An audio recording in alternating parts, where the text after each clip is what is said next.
stepped off it the other day, didn't we, a little bit against Lincoln. So it's a timely reminder. Got some great games coming up, winnable games. When Keith Hill took charge of his first training session as Rochdale manager a little more than a year ago, the team were 22nd in English football's bottom tier, a division they'd languished in for almost quarter of a century. 12 months later and the club has been transformed. The Dale are now pushing for just the second promotion in their history. We're in the early stages of our plan. We went to the board of directors in the football club with a plan of 5 years. So we're only in the early stages of that, but while the opportunity is there for us to push forward, we want to push forward as quickly as we can, and you know, if we can get to the promised land, we'll do it this season. Joe Thompson, we're doing it. Best header I've seen this season against Darlington. I keep watching it all the time.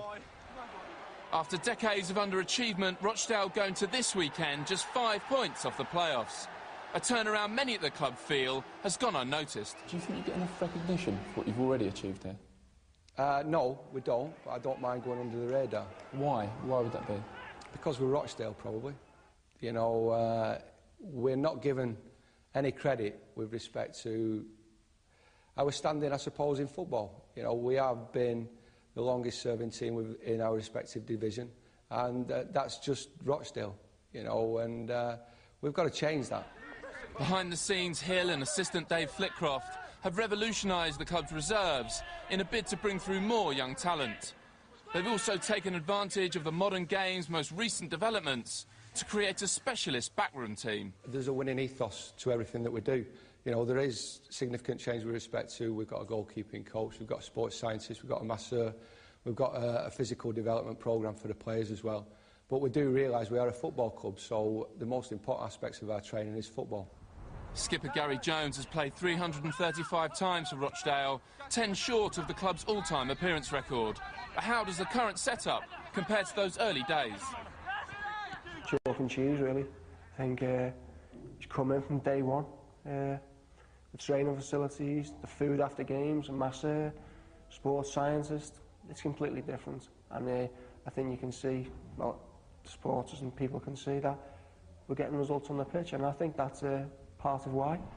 One area Rochdale have improved is their away form. The side travelled to Wycombe on Saturday, having lost just one league game away from Scotland all season. Teams are starting to know how good we really are at home, and they're coming to shut up shop a little bit. But away from home, teams are coming out to attack us, and that gives us freedom to go out and express ourselves a bit more. And good players we've got are coming to the fore and getting results. So morale is high, results are good, and with the club in its centenary season, are these the players to finally lead Rochdale into League One? They're capable of achieving whatever they want, but only as a collective. You know, as soon as we start thinking as individuals, then we'll get lost in the wash. But collectively, if there's that spirited mentality and that collective endeavour, we can achieve whatever we want to achieve this season.